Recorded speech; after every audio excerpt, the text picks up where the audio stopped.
What's up guys, Sammy here from Fisho, how's it going?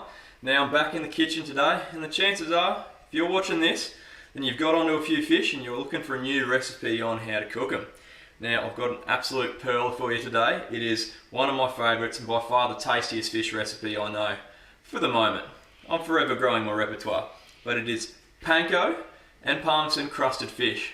It even sounds fancy. Now it's pretty simple, I'll show you how to do it. There's not much involved actually, it's pretty simple. Most of my recipes are, which is good for you guys.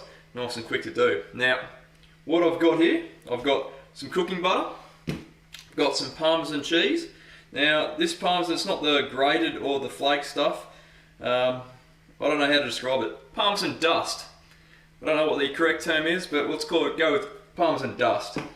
Now, I've got my Panko breadcrumbs, I've got a bit of milk, I've got 2 eggs, and I've got some plain flour in a bowl, and then that's my Parmesan and my breadcrumbs as well. Now, there's no exact science, no exact measuring for these sort of things. Just chuck a bit in and you'll be right.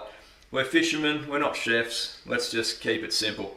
Now, the fish I'm working with today is cobia. Now, I love cobia. It's a great eating fish, nice white flesh, great flavour. And I've cut it up into little fish finger sized bits, so like so. Nice small bite-sized little morsels. They're going to be absolutely delightful. Now, I always like to say preheat your oven like they do in the on the cooking shows, but I haven't got an oven that we need. Oh, I have got an oven, but we don't need it for this recipe. Got a frying pan which I've preheated. So grab some of your butter. Now you can use cooking oil for this as well, but hey, we've come this far, we may as well use butter. I know it's not the healthiest alternative, but damn, it tastes good. So cut a bit of a slab off. I'm making a meal of it at the moment. That'll do. Chuck her in the pan. That'll sizzle away and that'll give us something to cook with. Maybe add a bit more, just for good luck. There we go. Now you can go back over here. Now, what we want to do to prepare the fish is we want to grab one of our plastic bags and open them up, double ziploc, safety. Now chuck your flour in, then chuck all your fish pieces in with it. Zip him back up and shake it all around until all the fish get coated up. How's my butter going? Oh, going good. Tell you what, for not having put anything on the hot plate bar butter, it smells pretty good in here. So all those fish pieces are coated now. So we'll leave that to the side. Where's a good spot? Leave it here. Now what I didn't grab before was a fork. Forgot that, my bad. So we need something to make the breadcrumbs and the Parmesan stick to the fish. So we've got the base layer. Now we need our egg and breadcrumbs. Now I'm going to chuck a bit of milk in there. Mum told me to do this when I used to live at home. She reckons it makes it taste creamier or better, or I'm not sure, but we now put milk with our eggs, and that's how it's done. So whisk that up, good and proper. I'm sure you could use a proper whisk, I don't have one, but fork is doing absolutely swimmingly. So that's all mixed in, absolutely perfect. Now, before we go dunking our fish, what I might do is get our coating mix ready as well. So our second plastic bag, grab your Panko, so I've got about that much, chuck that in there, and about that much Parmesan, chuck that in there as well, get out of there. Put it in, let's mix that up first before we put our fish in. So it's nice and mixed together and we're going to get a good mix of both. Beautiful. Now open him up, like so, and we'll put our fish pieces straight into the egg, then straight into the breadcrumb. So grab them out, see how they're all nice and dusted. Now that flour is now going to turn into glue with the egg, and then it's going to make the breadcrumbs stick. Chuck them all in. Lucky last. Boom. And just give a good stir around so they all get coated in that egg and milk.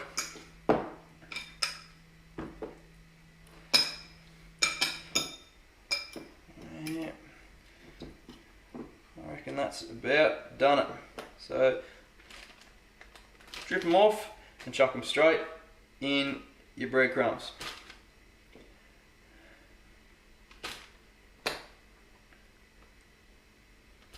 Righto, so they're all in there now. You want to shake them up so they all get coated in those breadcrumbs and the parmesan.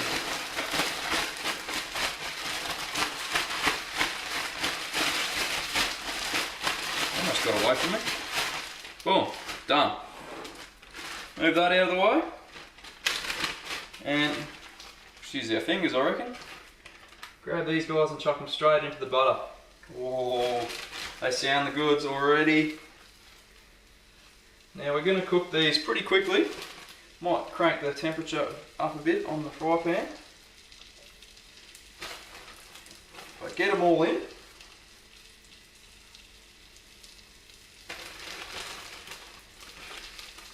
I reckon that'll be enough for the first round. Just make sure that butter's evenly coated on all of them. Just swill around and let's let those cook for a quick second. Now, you want to let these cook till they're golden brown. You'll know they'll be nice and crispy, nice and tasty. I can tell you what, it definitely smells the goods. It smells absolutely fantastic in here. But these will probably take 2 or 3 minutes until they're fully done. Might wash my hands and get a plate ready in the meantime. Cooking shows. Alright, now I reckon they're ready for a flip. So I'll just go through, flip them over. Oh yes. Have a look at that. If that doesn't tickle the taste buds, I don't know what will. Woo! Looking good. Looking good. Alright, now that second side is done. Let's grab them off and have a taste test. Where's my plate? Woo. These are going to be good. I always struggle getting these things out. I need to invent a better way to scoop things out of a deep saucepan. Fry pan, whatever. I'm a fisherman. Got him. Righto. Have a go at that, guys. How good does that look? And I'll tell you what, it smells even better. Now, with all my cooking segments, I'm not going to show you how to present them all nice and fancily. I'm a fisherman. We're all fishermen. We just want to get the job done and we want it to taste good. So, there you have it. That is Panko Parmesan Crusted Cobia. Now, you can use this recipe, same recipe on any fish. Doesn't really matter what it is. That bloody hot. Doesn't matter what it is. Any fish goes well with this sort of recipe. Anyway, taste test. Stop it. That is literally some of the best fish you'll ever have. One hot tip for you though. Let it cool down a bit before you stick it in your mouth, because I think I just burnt my tongue. Right guys, there you have it. It's easy as that. Nice simple recipe and it tastes damn good. Well, get into it guys. We'll catch you next time. Cheers.